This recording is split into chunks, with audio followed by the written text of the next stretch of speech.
తో పెట్టిన విద్య పుట్టిన నాటి నుంచి ఈ రోజు దాకా కూడా బహుశా నిజమనేది చెబితే ఆయన తల ఏదో 100 చెక్కలవుతుందన్న పాపం ఆయనకు బహుశా ఉందో ఏమో గాని పుట్టిన నాటి నుండి ఈ రోజు దాకా కూడా అన్ని అబద్ధాలే చెప్తా ఉంటాడు.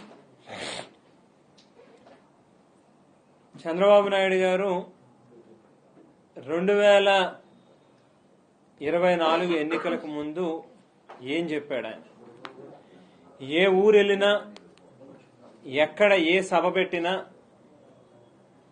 ఊరు వాడ ఏమని ప్రచారం చేశాడనేది ఒక్కసారి మన అందరం కూడా గుర్తు చేసుకోవాల్సినటువంటి అవసరం ఉంది. మాట్లాడితే రాష్ట్రం శ్రీలంక అయిపోయింది, రాష్ట్రం నాశనం అయిపోయింది, అలా అయిపోయింది, ఇలా అయిపోయింది అని చెప్పి తెల్లారు లెగిస్తే ప్రభుత్వం మీద బురద జల్లుతూ అదే పనిగా ప్రజల్లో ఆవేళ జగన్మోహన్ రెడ్డి గారి మీద ఉన్నటువంటి నమ్మకాన్ని ఏ రకంగా చెదరగొట్టాలి అనేటువంటి దానికి అనేక అబద్ధాలు మాట్లాడినటువంటి వ్యక్తి చంద్రబాబు నాయుడు గారు. ఒకసారి మనం చూస్తే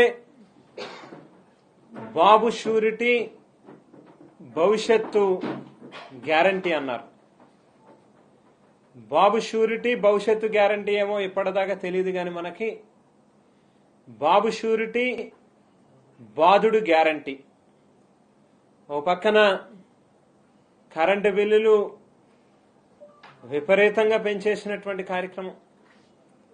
రేపో మాపో ఫిబ్రవరి 1వ తేదీ నాటి నుంచి భూముల విలువలు పెంచేస్తా ఉన్నాము అని చెప్పి కూడా నిన్ననే సంబంధిత మంత్రి కూడా ప్రకటించడం జరిగింది. ఎడా పెడా ఎక్కడ ఏది కుదిరితే అది ప్రజల నెత్తి మీద బండలు వేసి పన్నుల రూపంలో ఎంతగా దోచుకోగలిగితే అంతగా ప్రజల మీద దోపిడీ చేసే కార్యక్రమం జరుగుతూ ఉంది.